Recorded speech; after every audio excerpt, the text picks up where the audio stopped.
Hannah. I'm Anissa. I'm Nushy. Hi, I'm Tariyé. And welcome to episode 44 of Ethnically Speaking, the show where we talk about everything affecting the UK's highly melanated communities, from pop culture to current affairs and everything in between. So we always keep it 100, and we're talking today about Winston Churchill and rewriting British history. So, Cambridge University's Churchill College hosted a debate called The Racial Consequences of Mr. Churchill. The debate covered the wartime Prime Minister's views on empire and race, and with contributors describing him as, quote, a white supremacist who has benefited from a heavily skewed national history. So, critics ranged from everyone from the Daily Mail, including Churchill's own grandson, and they suggested that the event risked legitimizing attempts to rewrite British history and did not present a balanced view of the former Prime Minister. So, all that being said, why are some people so reluctant to reevaluate history and race in Britain? And should we rewrite the history books when information changes or becomes accepted as fact? So I just feel like even like the terms that we're describing this debate in, talk about rewriting history, as if it's this terrible thing. Like, it's the words themselves aren't right. And it's kind of, the whole debate has been hijacked by extremists from both sides, who basically just using like the language of insulting the nation, destroying the nation and everything Britain stands for, to basically avoid having an actual engaging with the debate and the things that are really being raised here. And so by making an issue of kind of national pride or national identity, they obscure the really important things we should be looking at. So in my mind, this debate is really about decolonizing history, decolonizing knowledge.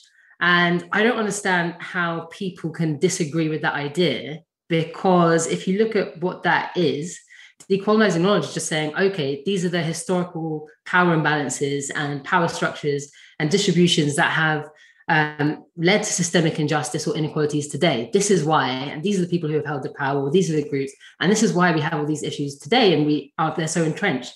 And to understand why inequality exists today, you have to understand how it's happened. You know, like the language of rewriting history, we're not trying to say like Henry VIII was a feminist or Jack the Ripper was a kind-hearted local butcher.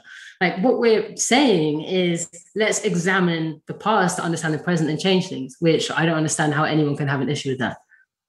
But I think, to add to your point, Nushy, the reason why people have an issue with that is because some people, they want to see history in a particular way.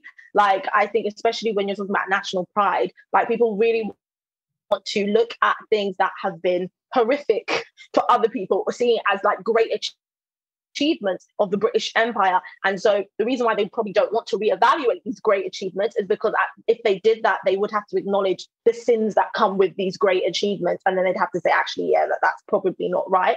And I think that's exactly why people don't want to look at it that way or even decolonize it, because then they have to actually rightly admit that something here wasn't so right. And I think this is such a really interesting conversation, because honestly, I'm with you about decolonizing history, decolonizing the curriculum. I'm currently studying. I'm in academia at the moment, so 100% we're coming up against these issues. But I think it's also very easy for us to say, as people who aren't, as far as I'm aware, white, people who have different ethnic backgrounds. So for us, it makes complete sense to have these conversations. But when you're talking to the people who have held the power, then it becomes difficult, because you're asking them to realize what their power is based on and to rejig their power and to rejig their identity. History forms our identity wherever you come from in the world. Like, that's why we tell stories and our parents talk about where they came from and what they've done. It fills us usually with a sense of pride to know where we come from, and it's an idea. And when we're talking about rewriting history and race, we would be literally tearing down the infrastructure of the national identity in Britain. And I think it needs to happen, but we're messing with people, how they see themselves, how they've always seen themselves. They don't even know there's another way. And it made me think about Michael Jackson and how some people still do not want to have the conversation about paedophilia linked with his name or his legacy or whatever. It's very painful because of the way that they look at him. And then it raises these questions about themselves and having had listened to his music and what it meant. Why didn't they see it? Should I still listen to his music? When we're talking about rewriting history based on new information, it has an emotional sense that comes with it, usually a cultural sense that comes with it. So I think it is very, very loaded. But I also think that the people who were protesting against Churchill and having this debate were complete idiots, because it's not that they didn't want to reevaluate, they didn't even want to talk about the clear racist ideology that this man believed at a time when it was even what he thought at the time was very rogue. So I get everything that you guys are saying, and I was super frustrated, like looking at all of the critics, because about them not even wanting to have the discussion. And I'm sure by now we've probably all seen the clip doing the rounds on social media of Piers Morgan on Good Morning Britain yelling and screaming at a Scottish historian who's trying to tell him about the very real bad things and policy points that wound up killing a lot of people that Churchill oversaw and approved. And the thing is, it's like, you're definitely right, Sophie, that it's like you're kind of, in order to interrogate these things, it requires unseating a lot of people's like preconceived notions about their nation, what it says about them and everything else, because it's almost like some people have like built their personalities around a particular perception of something. So then when historians and other people come and say, actually, we now have more information, the thing that you built this part of your personality around isn't totally correct, or it's actually completely wrong. It feels like a personal attack. And it's just, I wonder, like, what can we do? Like, is there anything that can be done to address that? Or do they just need to go to counseling and put on their big boy pants like the rest of us? Sorry. I mean, that tickled me. But I just want to even like bring back to your question when you were talking about rewriting. Sorry, I don't know why my English is so bad for a second. Rewriting history. Because for me, I don't even like the phrase rewriting history, because I don't feel like it's a rewrite as sorts, where for me, it's just telling the full truth.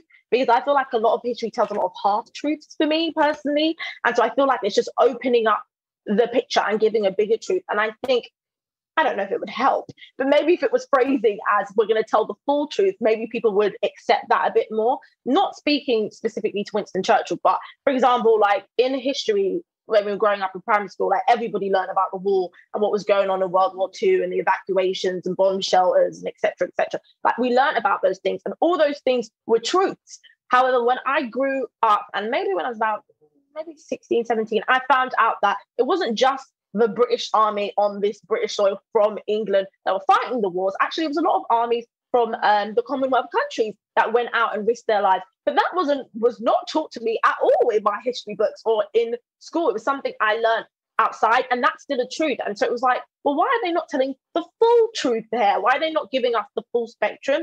And so for me, like even with Winston Churchill, not that this was a meet in the middle for those people who support him, but there might be good things about him why they really liked. However, there are some very real truths about his racist ideologies and other things that he did that needs to be told. And so I felt like that debate just opened the conversation up and say, yes, we know he's done X, Y, and Z, but these are all the monstrosities that he's also done. And this is the full truth of this man. And this is how we have to take him. And I think they weren't ready for that.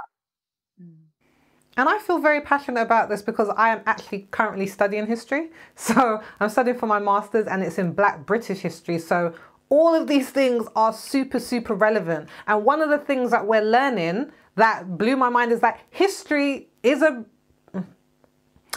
produced.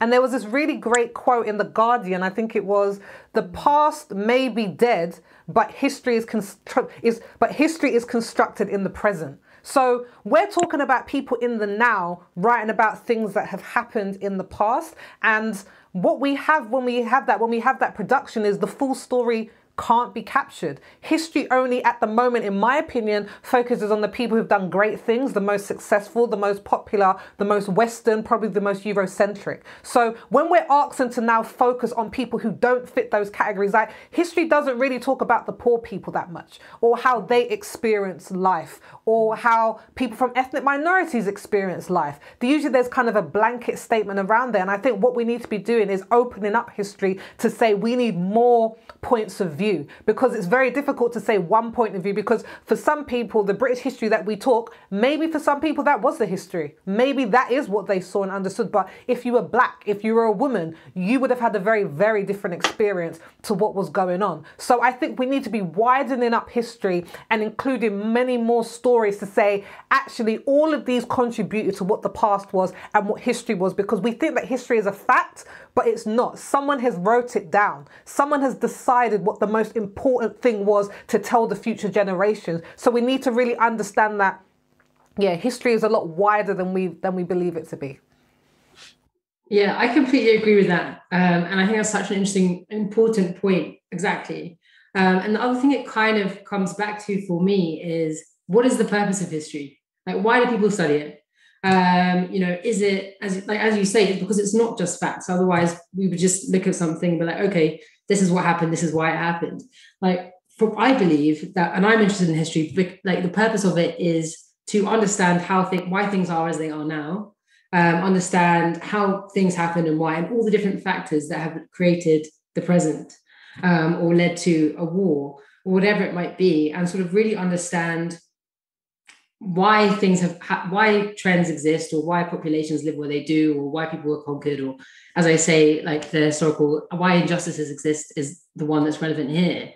And people who kind of defend this traditionalist view and say it's kind of offensive to the idea of the nation or to British cultural life, whatever it might be, to re-examine these things are almost undermining the purpose of history, or the point of history, or the reasons that any of us study it in the first place, which isn't to paint somebody as a hero or as barbaric. It's to know, what did he do? Why did he do it? And what are the consequences that we live with today?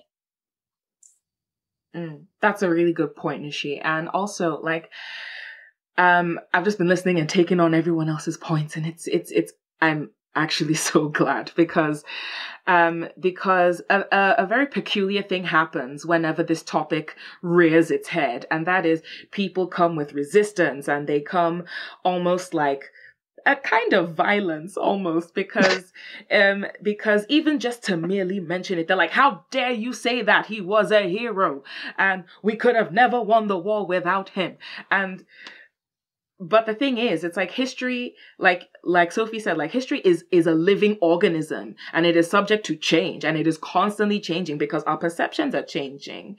But now, to play devil's advocate, even though he doesn't need anyone to work for him for free, but still, do you feel that it is harsh to judge historical figures by today's standards? Because that's the question everybody loves asking in response to this conversation. Well, I don't know if I think it's harsh.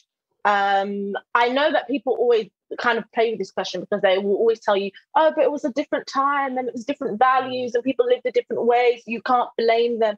And so you're just kind of like, no, wrong is wrong from the beginning of time and right is right from the beginning of time. So that argument always falls null and void to me. I don't think it's harsh, but it's a little bit like almost what Sophie was saying about it might be a little bit produced in the way. Like, I think, although we might be speaking about Winston Churchill from a certain perspective, and it's probably from the perspective of we're not that keen. So our history of him, or our view of him, or the things that we're thinking about him are probably maybe a little bit more focused on the things that he done wrong, and so that's what we're going to focus on. And versus if somebody in the present day who liked him, they're going to focus on that. So whatever point in time you're at, it's always going to be a little bit biased or a little bit skewed. So whether you want to go really hard on him or go really light on him or whoever, it really just depends.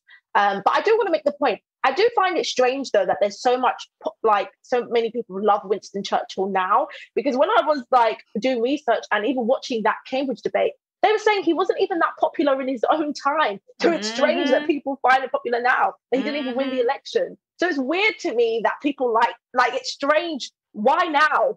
Like, that's what I'm thinking. Do you know what? That's a really interesting question that you're asking, and I think because when people think of Churchill, they think of him synonymous with World War II and the fact that we won, quote unquote. I'm gonna say quote unquote because, like you said, we wouldn't have won without the colonies, but that's what we link it to. And in terms of British identity, the Second World War is still looked at as a time that was white, and that we did something great, and that we had great standing in the world. Now, that is not true because black people have been in this country for centuries. And like we're saying, people from various different countries helped the British war effort and helped to win against Germany. But people look to that as an iconic time, and where in their mind we were still British, we were still white, and we were cutting down racism. We were the heroes. We were the ones who said no to the biggest evil of the time. And we can't really move on for that because directly after the war, Second World War happened, literally the country was ravaged, and they had to ask people to come over from various countries to help rebuild the country. And then we don't want to start talking about when migration happened and when people started coming over. So it's taken on this kind of mythical time with Churchill when things were kind of still as they should be, but it wasn't, because like you said, at the time people didn't even like him. And I think in answer to Tariyé's question, that's why I would say there does need to be an understanding of things and people at the time that they were in versus to how they are now. I think that doesn't override wrong and right, but if you were someone who had slaves and you didn't think it was necessarily bad, then you might have been like, well, I treat the people who work for me, the people who are enslaved, should I say, people who are enslaved, I treat them nicely and I do the best that I can by them. And that might not make sense to us nowadays, but it's kind of like people only know the time that they're in. People are going to look back on our times in 100 years' time and talk about what we got wrong and why didn't we do better. And it's like, we did the best with the knowledge that we had, and we were accountable for the knowledge that we had at the time. And I think that's where Churchill falls down, because abolitionist movement had gone on, all these things had gone on where it wasn't acceptable for him to still have these points of view. They were outdated even in his time. I'm actually so glad you said that, because a point that so many people fail to realize is that even so many of Churchill's own contemporaries thought that his treatment of the Bengali people and other people in the colonies was particularly barbaric. Like, literally, one of his own people called Lord Amory, he literally said this, and I don't have the exact quote, but something along the lines of, "I perceive no great difference between Mr. Churchill and Mr. Hitler." Like, and so it's like, and this was in 1945. So, and it was already fairly racist back in 1945. But then you have to ask yourself, wow, like, how racist was this guy that somebody, a conservative in 1945, his own contemporary, was saying, okay, whoa, slow down. This guy's a bit too extreme. But I think also coming back onto the question as well, in terms of, do we think that we should rewrite history when we have more information? I think if we possibly can, then yes, we should. I think what we're talking about, what I want, tell me if you ladies are different, is to really discuss British history within the context of the world. And this was based on an article that I was reading, in terms of, at the moment, when we talk about British history, we tell it to ourselves, we write it for ourselves without understanding how it fits into the rest of the world. Like, the world at the moment is the way that it was, because of the British Empire. You cannot talk about the modern world, the postmodern world, without saying that this was based on the British Empire. It built everything. It covered so much of the world. And when we don't want to engage with that in the UK, I think it's ridiculous. And I think it's farcical that we want to pretend like it wasn't what it was, because we want to think about the guilt that might come with that, or the shame that might come with that. And I don't think the best way to look at history and people is as multifaceted as they are. People are neither all good or all bad. Churchill might have done really great things to make sure and help that we win the war, but he also has some very, very questionable and wrong beliefs. We need to be talking about people unilaterally, as we are as human beings. Like, some of the things we do are questionable. And I really want us to put context into the histories and not be afraid not to rewrite it, but when we have more information, add to the information and to the historical canon that we already have.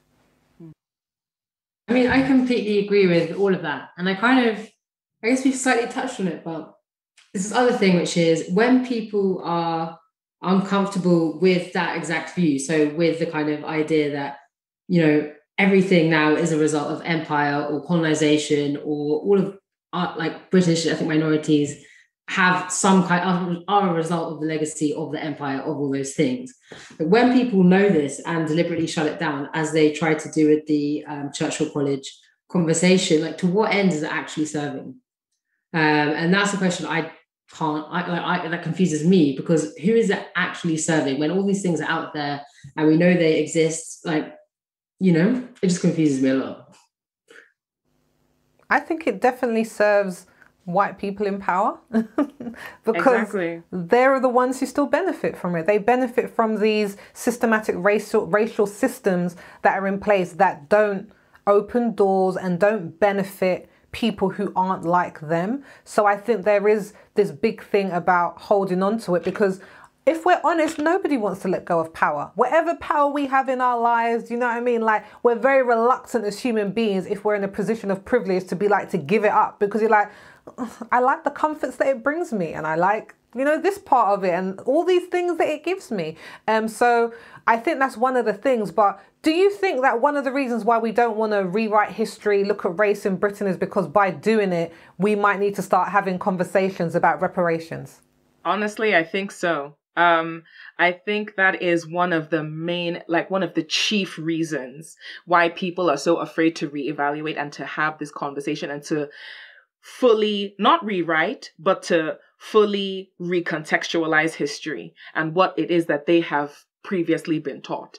Because, I don't know how many people know this, but a lot of people like to cite that, Britain abolished the slave trade. That's one of the great nationalistic points that everyone loves talking about, British tolerance. It's like, well, yeah, but then you paid reparations to slave owners for their lost property, and the taxpayer only finished paying that bill in 2015. So the thing is, it's like, there's a very, I don't want to say insidious, but it kind of is. There's a very concerted effort of, we must keep people from fully knowing the truth of empire and of the colonies and of Britain's role in a lot of those things. I definitely agree with you, girl. And also, Britain wasn't, this whole narrative of Britain ending the slave trade. Now, if that was even 100% true, they started it, they perpetuated it, they fed it out to the rest of the world. Let's start there. Number two, there was so much revolting going on. The people who were enslaved weren't just quiet and just taking it. There were revolts going on. Haiti had fought and won back their country, and they were afraid that this was going to happen in other places, and they're like, we cannot control this anymore. If we don't stop this, this is going to be a danger, because mathematically they outnumber. The people who are enslaved outnumber. So with all the unrest that was going on, black abolitionists who were fighting, the unrest that the enslaved were bringing and saying this is not okay, it led, and it had to force the hand in order for them to end slavery. But as we see in America, with how we're ending slavery, but you're not giving people any reparations, any way to build themselves out of the situations that they're in, and seeing common things as what happened in the Caribbean, the detriment that was already done to the continent of Africa. You didn't put people in a place to find themselves again after genocide had happened. And we see this happening with the Jews in Germany. Things were given to them because you're like, we have taken away from you. Your lives have been detrimentally affected. We need to understand that we need to give something back in order for you to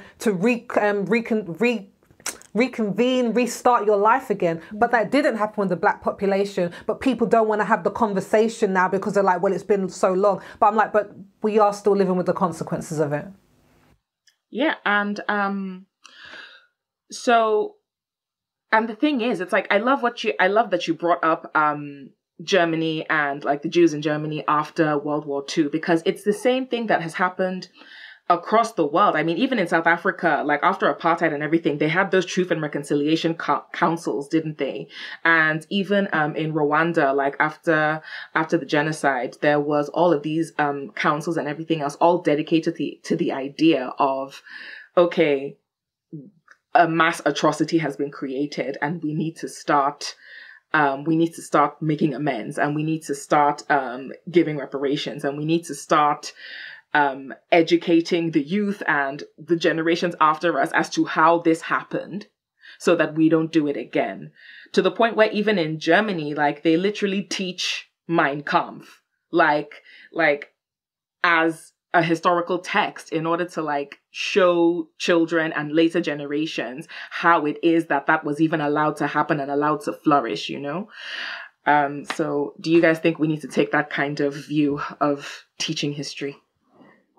Yeah, I think that I think it's, I didn't know that Mein Kampf was taught in German schools. I think that's crazy. But in a really good way, because it kind of comes back to this thing where you're actually understanding all elements of a story, you know, and so it makes it much harder for a thing to be weaponized in a society if everyone knows about it. It's not secret. And like the more secretive something is, the more powerful it is in destroying others or being used as a tool. And so, you know, any open, tolerant society needs people to have open, tolerant conversations, and even if that means painful, uncomfortable conversations that come out of things like discussing Hitler's autobiography. You know, I think no harm can come from that. And the more harm comes when things are locked away and people sort of study them and pore over them and read meaning into them and spread them kind of covertly. And that's when they become subversive.